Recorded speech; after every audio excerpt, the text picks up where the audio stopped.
On the 2nd of September 1942, the skies had cleared and the Luftwaffe was back in action. They concentrated their efforts against Soviet airfields as well as other targets, shattering the spirits of the Soviet air crews. Morale was so low for the Soviet 8th Air Army that one lieutenant defected and flew his aircraft to a German airfield. Still, the Soviet Air Force helped delay the start of the 24th Panzer Division's attack, which also suffered under artillery and mortar strikes and was hampered by muddy roads. The advance began at 0930 hours, and strangely enough, the 24th Panzer Division's reconnaissance units found no enemy at all in their wake. This was because both Lopatin and Shumilov had withdrawn their units into their defensive lines west of the city. So the advance proceeded smoothly with little trouble, and 24th Panzer Division had reached its daily objectives by about noon.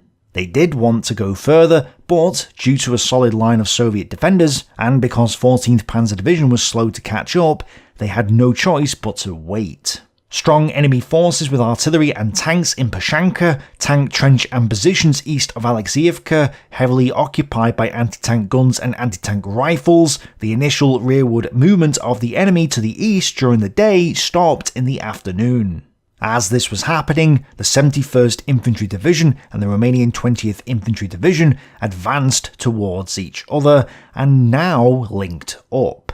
For the first time in the Stalingrad campaign, Paulus's 6th Army and Hoth's 4th Panzer Army were now together, which would mean that they could better cooperate and coordinate their forces against their enemy. Sadly though, for the Axis, their encirclement captured almost nothing because the Soviets had already withdrawn. This withdrawal had saved huge portions of the 62nd and 64th Armies, but the haste of it had prevented the Soviets from constructing in-depth defences, and the fortifications in the western and southern parts of the city were still incomplete. But it was clear that the opportunity to encircle portions of Yeremenko's forces had been lost, and there was now only one course of action for the Axis. Henceforth, the Germans had no choice but to contemplate a major struggle to capture the city of Stalingrad. Gone were the days of rapid thrusts across the steppe and encirclements of enemy forces. Now, Paulus issued orders for a direct attack on the city of Stalingrad, even though the 14th Panzer Corps was ordered to continue holding on to its northern front, and Paulus's other units were not really in a position to start this attack yet. To assist in this struggle though, the Luftwaffe Field Regiment attached to 71st Infantry Division was reinforced by more Luftwaffe units, and now became known as Kampfgruppe Starhill, commanded by Rainer Starhill. This guy had an interesting career, going on to be the commander of the city of Warsaw at the start of the Warsaw Uprising. And at the same time, the Soviets were also reinforcing their defences. Yeremenko informed Lopatin that reinforcements were on their way across the Volga, with the 4,500 sailors of Batrakov's 42nd Rifle Brigade arriving that evening. Afanasev's 244th Rifle Division and the supporting 20th Destroyer Brigade were also to be taken from Shumilov and given to Lopatin to strengthen the line in the face of Paulus's attack. As these moves happened, 4th Tank Army launched an attack against 8th Army Corps' defences, hoping to cause a distraction. However, this attack, led by the 214th, 27th Guards and 298th Rifle Divisions against the 384th and 76th Infantry Divisions, failed completely and didn't cause the wanted distraction. Worse, Moskalenko wasn't able to concentrate his forces in time for the upcoming attack in the Kotluban area. At first, Zhukov postponed the attack to later in the morning, then realised that this still wasn't enough time, so had to delay it again until 0500 hours the next day, the 3rd of September. And at this point, it really did look like it would be too late to save the city. It seemed to everyone on both sides that Stalingrad was about to fall. Hitler was already planning for this. He is reported to have said at the Situation Conference on the 2nd of September 1942 that when the city is entered, the entire male population is to be liquidated because Stalingrad, with its population of 1 million, all of it communist, was particularly dangerous. I know that some people don't think that Hitler would say such a thing because they believe that he was just an innocent bystander in World War II who got blamed for all the atrocities. Well, the official German history does clarify that Hitler did say the word liquidated, or at the very least something similar. Halder reported that Hitler used the word annihilated, which is the same sort of thing. But regardless of the actual word used, the Führer order was weakened by the OKH and/or Army Group B before it was passed on to the 6th Army, which would read the word evacuated instead. And this is a good example of where the National Socialists or the Wehrmacht would hide their true intentions by using masked language. So yes, the male population of Stalingrad would die, and the female population would be deported, most likely to the slave labour camps of the Reich. This was why it was important for the Soviets to evacuate the city, which they were also doing right now. This evacuation took up a lot of transport space, which hindered the mobility of the Red Army during this time. At the same time, the Presidium of the Supreme Soviet of the USSR had decided to order the evacuation of the Volga Germans, sending them to Siberia and Kazakhstan. Among the German population that is living in the Volga regions are thousands and tens of thousands of diversionaries and spies, who, upon a given signal from Germany, are to conduct demolitions in areas occupied by the Volga Germans. This order had been issued on the 28th of August, but now, on the 2nd of September 1942, the evacuations began. Yes, many thousands of lives were being disrupted by the fighting for the Stalingrad region. When Afanasiev's division arrived before dawn on the 3rd of September, Lopatin ordered it to reinforce the 196th Rifle and 33rd Guards Rifle Divisions. Here, Afanasiev was to plan a counterattack against the incoming German attack. Well, he didn't have long to wait. 14th Panzer Division attacked eastwards, overrunning elements of 33rd Guards Rifle Division and the 20th Destroyer Brigade, but was stopped at around 0600 hours as a result of flanking fire from the village of Pashanka and the Three Hill Trench. The 36th Panzer Regiment lost 14 panzers in the fighting for this area and would actually be out of action for the next few days in order to repair its tanks. Then, shortly after this, at 0700 hours, reconnaissance forces from the 24th Panzer Division made contact with the 191st Infantry Regiment of 71st Infantry Division north of Potomnik. Then, their main attack started at 0800 hours. Edelsheim conducted an attack along the railway, drawing enemy fire. But it was a feint attack. The main attack came from Kampfgruppe Broik, which advanced from the north and struck the Soviet flank, enabling them to reach the hill near Pashanka. As this was happening though, Soviet artillery and mortar fire rained down upon the division, and at 0855 hours, 24th Panzer Division reported to Corps, Division Commander lightly wounded, Brigade Adjutant wounded, Oberst von Nostitz severely wounded. Yes, Hauenschelt had been visiting the front line when a piece of shrapnel had struck him in the head. Luckily, it was only a grazing wound which was quickly dressed by a medic, and before long, Hauenschelt had the telephone receiver in his hand, continuing to direct the assault of his units. The commander of the 89th Panzer Artillery Regiment, Nostitz-Walwitz, was also wounded and was replaced by one of his battalion commanders, Major Hans-Walter von Pavel. However, this was only a temporary arrangement. A new regiment commander was needed and was sought for from the wider Wehrmacht. At the same time, the division was still looking for a replacement commander for the 24th Panzer Regiment as well. The division had their eye on the very famous Oberstleutnant Hyacinth Graf Strachwitz von Großzücker under Kamenetz, currently fighting along the Volga north of Stalingrad at the head of his panzer battalion in 16th Panzer Division. To their north, Seydlitz's corps also attacked, hoping to advance towards the centre of Stalingrad. The 295th and 71st Infantry Divisions struck east, with Wuttmann's men forcing the 23rd Tank Corps and the 112th and 399th Rifle Divisions back from the Konaya and Gumrak stations, taking both in the process.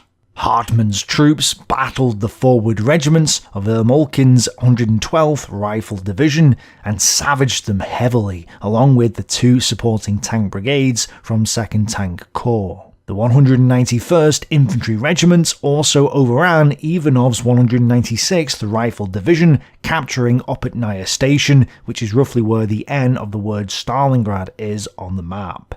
It was only when Kartsev marched in with his 87th Rifle Division that Hartmann's advance was slowed, but Kartsev's division was battered in the process of holding Hartmann back. By this point, 24th Panzer Division's advance had also slowed to a crawl as heavy artillery and mortar fire, plus dug-in Soviet tanks, caused the German grenadiers to fall back slightly. So, German artillery was called upon to pound these Soviet positions, weakening the Soviet will to hold on, and it soon became clear to the Germans that the defenders were preparing for another withdrawal, and had in fact started to do so.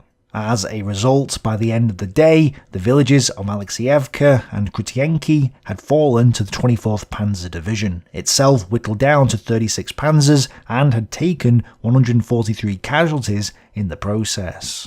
Meanwhile, it had been decided that the 29th Motorized Division should come to 14th Panzer Division's aid.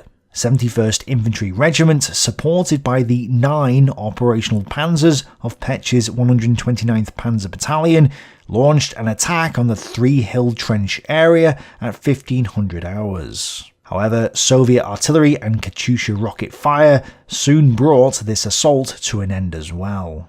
Wietersheim also launched an assault from the north with some of his forces. Small Kampfgruppen from 16th Panzer and 3rd and 60th Motorized Divisions pushed south against Group Gorokov. But the Soviet lines held firm due to the fact that the bulk of these German divisions were facing north at this time, dealing with Zhukov's attack to the north, which we'll cover shortly. So, as you can see, this was when a large Soviet-held bulge, the Orlovka salient, began forming in the north of the city of Stalingrad, which would turn out to be a thorn in the side of the Germans for quite some time. But while the Germans had been stopped on the ground, they hadn't been stopped in the air. As they had for Paulus's arrival, German bombers proclaimed the coming of Hot with yet another massive bombing raid over Stalingrad on September 3rd.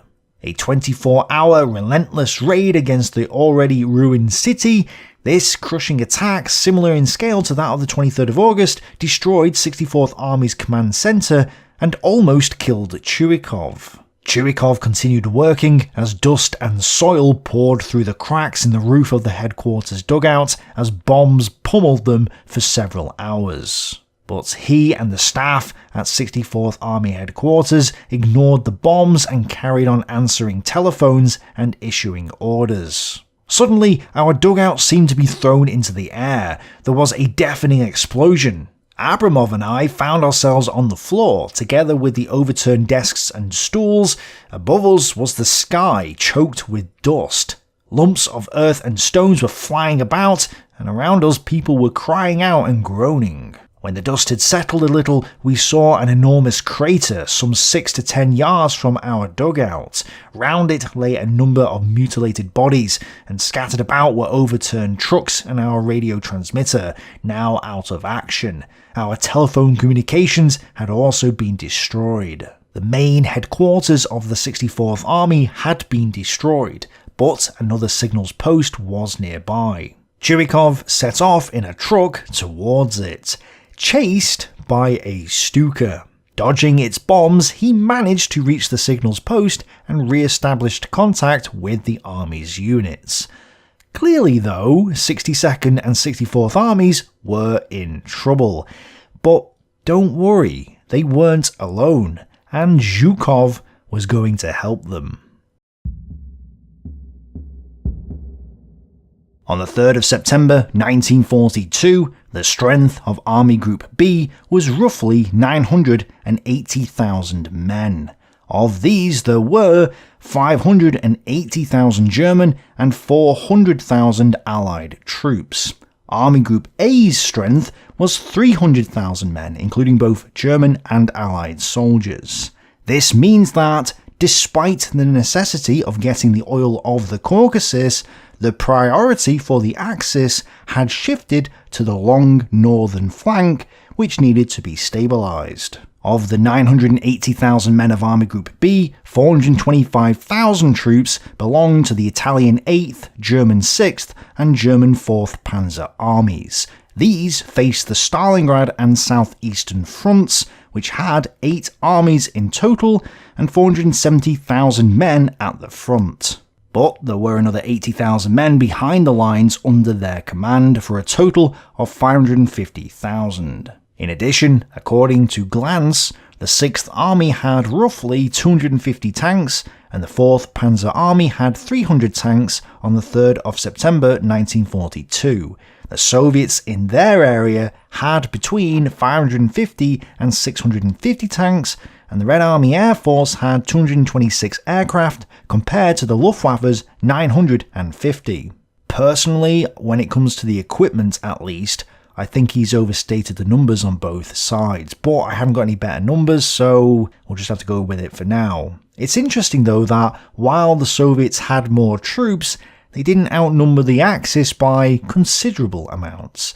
They didn't outnumber the Axis by multiple times their own number. Instead, they had an extra 50 to 100,000 men, which is a lot, but the Axis were definitely not outnumbered by 2 to 1 or 3 to 1 or anything like that. What was happening was the Soviets were getting drip-fed more reinforcements than the Axis, but were using these in desperate counter-attacks or getting them destroyed in hopeless encirclements rather than building up correctly for a major and properly planned counter-offensive.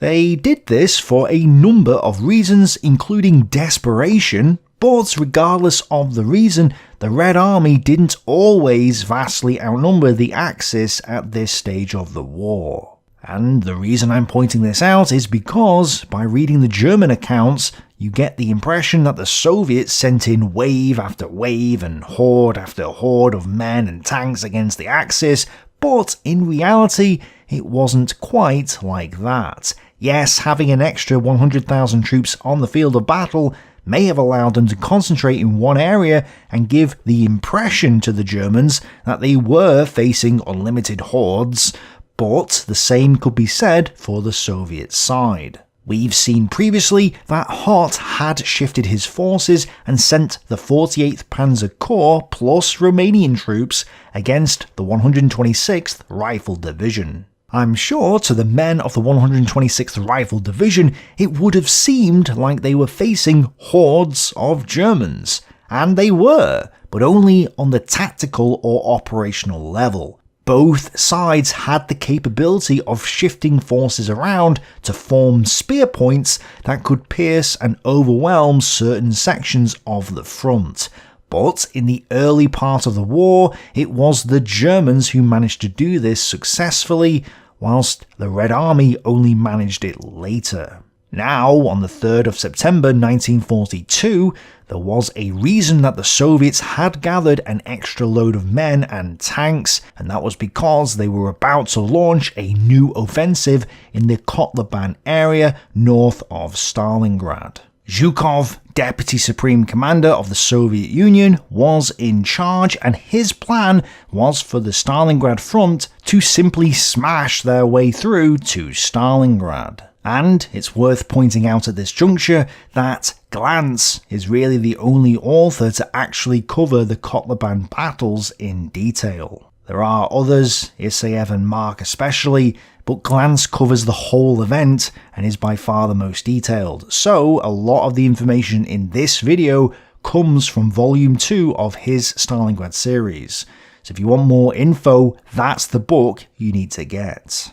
Anyway, the newly formed 24th and 66th Armies had been sent in as reinforcements, meaning from east to west, the Stalingrad front now had Malinovsky's 66th Army, Moskalenko's 1st Guards Army, Kozlov's 24th Army, and Kryuchunkin's 4th Tank Army all ready to attack. At least in theory. In reality, the desperate situation at Stalingrad had required an attack to be launched as quickly as possible in order to ease the pressure on Soviet forces in the city. This meant, of course, that just like every other Soviet attack so far, Zhukov's offensive was going in before it was properly prepared. Whereas, just like every other Soviet attack so far, the forces would go in a piecemeal fashion. In fact, only one army would actually go in on the first day of the attack, and that was 1st Guards Army. And Moskalenko faced impossible problems. The forces transferred to him from Group Kovalenko had already suffered heavy losses during the previous fighting. His 6 already committed rifle divisions had lost up to 1/3 of their strength, and the 2 tank corps had lost 250 of their 350 tanks. There was a shortage of artillery pieces, and a good portion of their anti-tank guns were the weak 45mm models. Plus, many of Moskalenko's new units had had to travel up to 200 kilometers just to reach their new positions, and many had only arrived the night before, meaning that they were both fatigued before the attack had even begun and had no time to prepare for it. Despite the daunting challenges Moskalenko and his fellow army commanders faced, orders were orders, and at this stage of the war it was not healthy to question superiors. As he had done at Leningrad in September 1941 and at Moscow in November 1941, Zhukov had no choice but to carry out Stalin's orders. He did so with characteristic ruthlessness and abandon. Now, we just need to clarify something here. When Vitisheim raced to the Volga in late August, the Soviets had counterattacked in the Kotluban region. However, that attack was classed as a counter-offensive. Zhukov's latest attack on the 3rd of September wasn't a counter-offensive. It was the first offensive in the area. So the first Kotluban attack should probably be called the Kotluban counter-offensive, whereas this attack is now known as the first Kotluban offensive, even though it confusingly wasn't the first attack in the area, nor the last. Anyway, at 0200 hours on the 3rd of September 1942, Moskalenko began his attack with a pathetic 30-minute artillery bombardment that did little to the German forces. Then, at 0300 hours, 3 divisions, each supported by a tank corps with this many tanks each, advanced towards the German lines. The men crossed flat terrain, scarred by ravines and gullies, with not a tree in sight, and were hit by effective artillery, tank and air fire, whilst German infantry ambushed them from positions of concealment. The main attack came in from the middle, with the 116th Rifle Division and the 7th Tank Corps, which had 150 of the 250 tanks in this offensive. On paper, this attack looked impressive, but in reality, the 116th Rifle Division lagged behind and gave little support to Rotmistrov's 7th Tank Corps. In addition, Rotmistrov's Tank Corps wasn't fully prepared, with its Rifle Brigade starting this battle at just 30% strength. So this lagged behind in the second line, along with the 87th Tank Brigade, as the 3rd Guards and 62nd Tank Brigades went into combat first under the cover of artillery and Katyusha fire. 8th Grenadier Regiment of the 3rd Motorized Division stood in their way, and it was their PaK anti-tank and 88mm flak guns, plus Reinhardt's panzers and effective Luftwaffe support that absolutely hammered the incoming Soviet tanks. The lack of anti-aircraft guns on the Soviet side didn't help matters, with Stukas having almost unrestricted access to their prey. Yet, despite all the odds, Moskalenka's forces managed to advance 4 kilometers into the German front. But then their attack was ground down and came to a halt, mainly as a result of German artillery and anti-tank fire, according to Isaev. Rotmistrov lost 53 tanks either knocked out or destroyed in the process. 3rd Motorized Division reported the loss of 75 men killed, 178 wounded, and 14 men missing in the day's actions. While this attack did little on the ground, it did divert German aircraft and artillery forces to the area in order to stop it, which prevented their use against Stalingrad. It also forced 3rd and 60th Motorized Divisions to shift forces from their southern flank to help with the defence. This meant that neither 60th or 3rd Motorized Divisions were able to assist Seilitz's 51st Army Corps in their assault on Stalingrad. The Luftwaffe, though, did decide to bomb Stalingrad today, with more bombs than they had dropped on the 23rd of August. And this bombing run lasted 24 hours, leading Yeremenko to believe that defeat was imminent. He even managed to convince Stalin that the end was near, at which point Stalin sent a gloomy telegram to Zhukov. The situation at Stalingrad has worsened. The enemy is situated 3 kilometers from Stalingrad. He can take Stalingrad today or tomorrow unless the northern group of forces renders immediate assistance. Demand the commanders of the forces standing north and northwest of Stalingrad attack the enemy immediately and go to the assistance of the Stalingraders. No sort of delay is permissible. Procrastination now is equivalent to a crime. Throw all of your aircraft in to assist the Stalingraders. Very few aircraft remain in Stalingrad itself. Immediately report receipt and measures taken. Yes, Stalin wanted all the forces north of Stalingrad to attack, and he wanted them to attack now.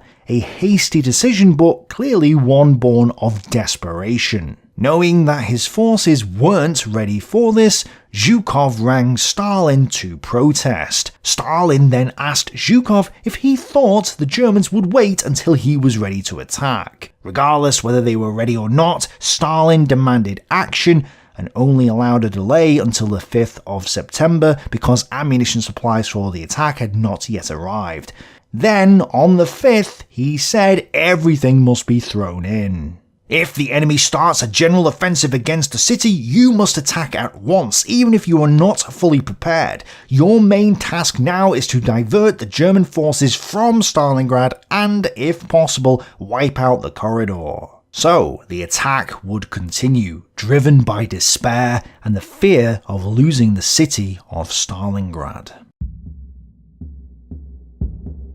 On the 4th of September 1942, the 16th Air Army was finally activated, although this was premature. Pavel Stepanov had little to work with, receiving only a handful of aircraft from 8th Air Army itself on its knees, as well as some from the Stavka Reserve. Its task was to support Zhukov's new attack against German forces in the Kotluban area, a task that it simply couldn't do. Realizing the difficult nature of his task, Stepanov chose to step back and asked his more experienced deputy, General Major Stepan Rudenko, to assume the actual leadership of 16th Air Army. Without effective air support, Moskalenka had little choice other than to just send his units in against the unsuppressed German guns, which is what he did. The 84th Rifle Division now moved into position to attack, but as the infantry formed up and the artillery prepared to fire at 0630 hours,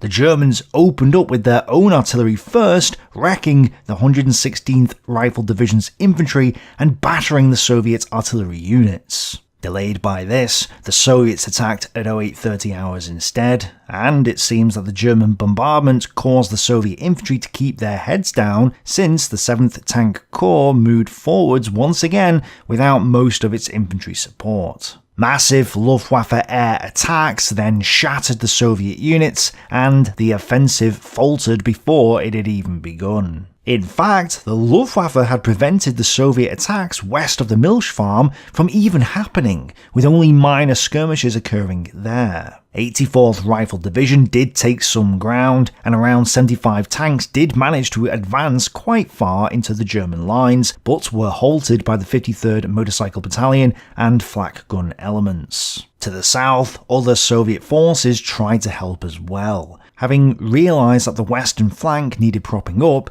Kravchenko's 2nd Tank Corps had moved its 27th and 99th Tank Brigades westwards to the Gumrak area to strengthen the remnants of the 87th, 98th and 112th Rifle Divisions. But elements of this corps still launched an attack northwards, achieving some ground against 60th Motorized Division. However, they were forced to fall back later in the day. Thus, Zhukov's attack wasn't going so well. Isayev argues though that, more than anything else, it was the copious amounts of German artillery fire that brought the Soviets to a halt.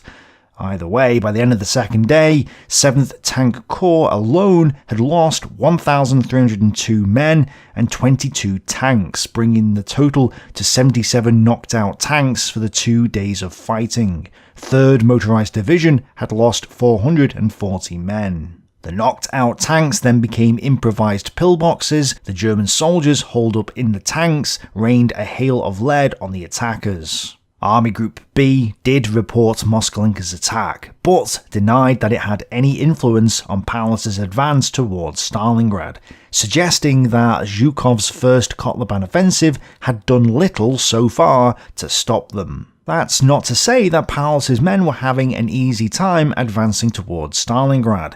Clearly, they were not. Having failed to trap anything in a pocket southeast of Kalach, the remaining Axis units in the area, like elements of 71st Infantry Division and Kampfgruppe Starhill, began moving eastwards to rejoin the front line. But despite how it may appear on this map, there doesn't seem to have been a clear front line.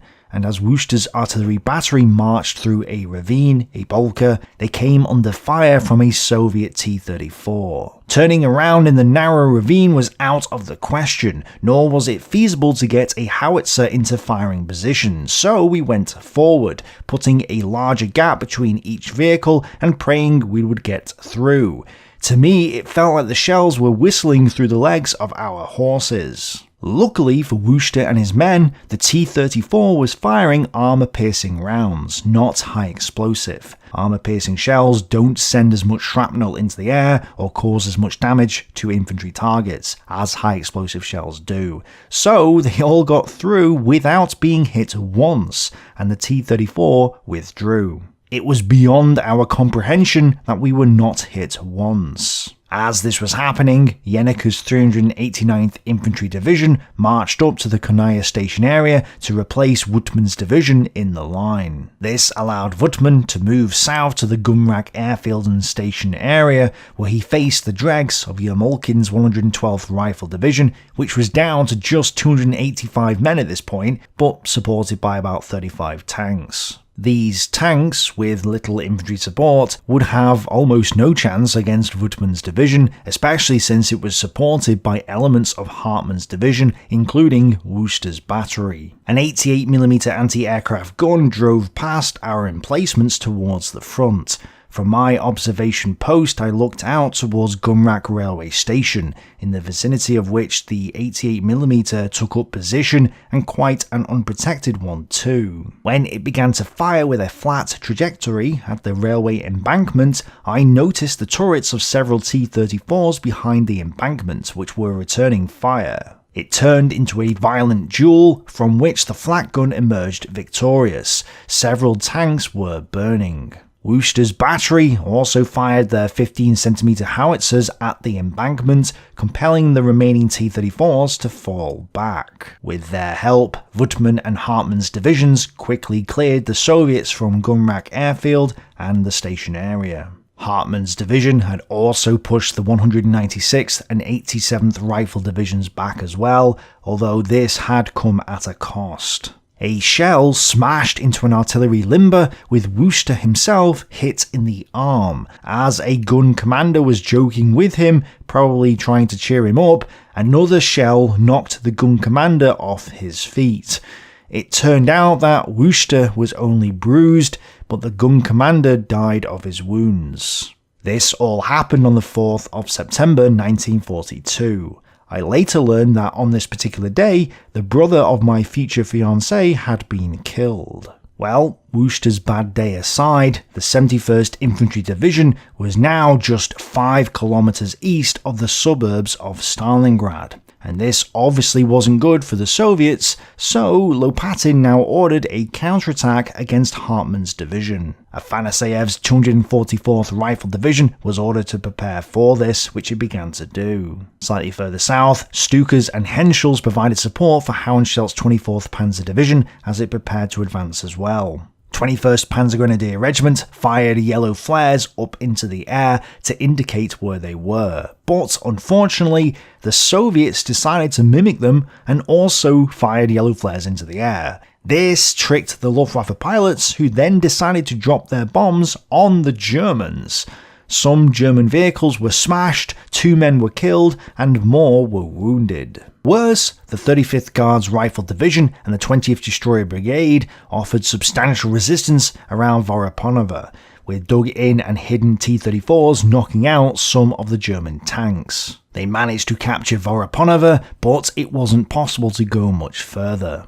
Panzers of 24th Panzer Division reached the edge of the city, but as a consequence of very strong anti-tank, tank and infantry defense from the northern and western edge of the city, basically from all directions, they were withdrawn at 1200 hours. It was not possible for the Panzer Grenadiers to follow because of this strong flanking fire, especially since the neighbours to the south were not able to gain ground as quickly. There were also problems to the north. Heim's now panzerless 14th Panzer Division had stalled before Pashanka, facing stiff Soviet resistance from the 126th and 204th Rifle Divisions. And after a stalled attack in the morning, the 29th Motorized and 94th Infantry Divisions managed to force the 157th and 29th Rifle Divisions and 154th Naval Rifle Brigade to abandon Elki in the morning. Heavy fire from Soviet positions in the forest to the east of the village and the appearance of KV tanks had reduced their advance to a crawl, and their attack ground to a halt. Overall, 4th Panzer Army was in trouble, and the headquarters staff complained to the higher-ups that the lack of spare parts and lubricants to protect against the dusty steppe had reduced the amount of operational panzers down to critical levels. So clearly the assault on Stalingrad was already struggling, and the Germans still hadn't reached the city yet. Any brief hopes that the city might yet be captured on the fly quickly evaporated as probing attacks revealed that the Soviets had every intention of defending it. German forces, seriously weakened by the bitter 2-week struggle just to reach Stalingrad, now faced the daunting task of bitter urban fighting in order to secure it. And this urban fighting was going to be made worse thanks to the Luftwaffe bombing campaign against the city.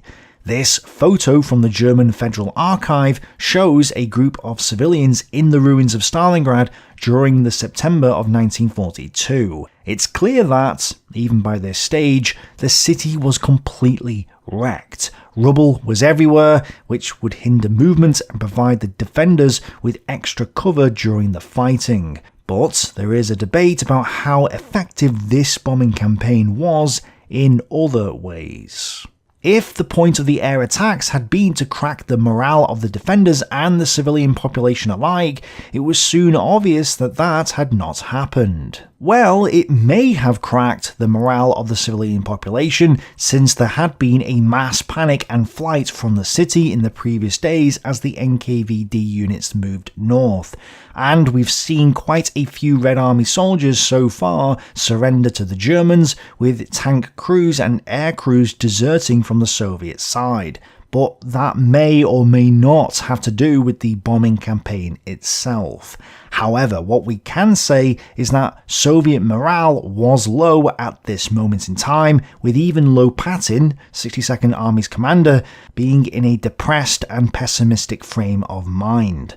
The Southeastern Front's staff also believed now that the city would fall. We had far too few regular troops at that time, and mobilizing the city's population against the might of the German army was not an effective answer. In reality, we had almost nobody to defend the city with. The only good news was that Zhukov's offensive against Paulus's northern flank had impacted Paulus's thrust on Stalingrad. Glantz argues that the first Kotluban offensive unravelled von Weich's carefully orchestrated offensive plan. He points out that Paulus had to divert aircraft to the north on the 4th of September, and then, slight spoiler, he had to order Seydlitz to halt on the 5th. So, while the first Kotluban offensive was a disaster for the Soviet forces involved, who were suffering huge casualties, it did have a desirable result. Despite being just a few miles west of the city's suburbs, exhausted German forces had been forced to stop. In fact, what we've just seen in the past few episodes was the final Blitzkrieg, the last movement battle, Bewegungskrieg, for the Axis in the Stalingrad campaign. Now the Axis were committed to an assault on the city of Stalingrad itself. And this was clearly bad. But is all hope lost for the Axis? Did Axis forces still have a chance to take Stalingrad? Can Zhukov's offensive have a bigger impact on them than it already is? And was Lopatin the right man to lead 62nd Army in this fight for the city? We'll find out soon. Thanks for watching, bye for now.